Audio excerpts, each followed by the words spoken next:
ڕۆژنامە نووسانی ئافغانی ڕامین و ناهید عەسکەری پێیان وابوو ژیان لە پاکستان بۆ ئەوان و خێزانەکانیان ئارامی و سڵامەتیە، بەڵام لەوەتەی پاکستان دەستی کردووە بە دیپۆرتکردنەوەی ئەو کەسانەی کە دەڵێن ئەفغانین و بێبەڵگان ئەو دوو هاوسەرە لە ترسدا ژیان بەڕێ دەکەن.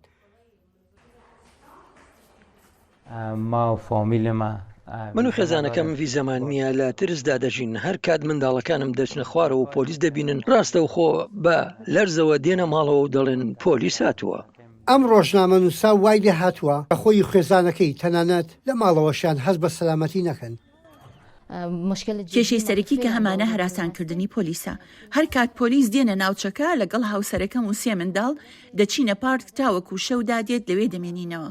پاکستان پلانی خۆی لە 3 مانگی دەدا ڕاگەاندووە لە کۆی نزیکە 1,700,000 ئەفغانی بێبەڵگەنامە زیاتر لە 400,000 کەسیان گەڕاندوێتەوە. حکوومەتی پاکستان ڕای دەگەێنێت ئەو کارانەی برای لەسەرداوە دەبێتە هۆی باشترکردنی ئاسایش و بانگەشەی ڕۆژەکات کە هاوڵاتیانی ئەفغانی لە تەقینەوە خۆکوژەکەی پاکستانەوە گلاون. چاودێرانی مافی مرۆڤ سەرکۆنەی ناردنەوەی بە زۆری خەڵک دەکەن، بە تایبەتی ئەو ئەفغانیانەی مەترسیان لەسەر و ئەگەر پاکستان دیپۆرتمان بکاتەوە بۆ ئەفغانستان ئەوە مانای ئەوە دێت کە ڕوبەڕووی مردن دەبینەوە. ئێمە بە هیچ شێوەیەک ناتوانین بچینە ئەفغانستان. ئێمە دەمانەوێت کۆمەڵگەی نێودەوڵەتی گوێ لە دەنی ڕۆژنامە نووسان بگرێت بە تایبەتی ژنان.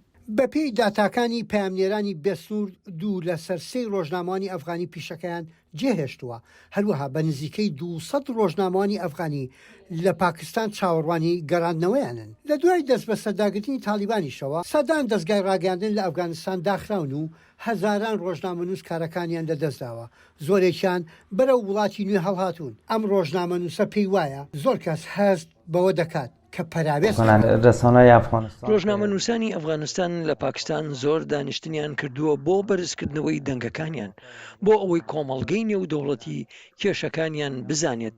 بەداخەوە کەس هیچ وڵاتێک گوێی لێ نەگرتووە پێم وایە لە بیر کراون.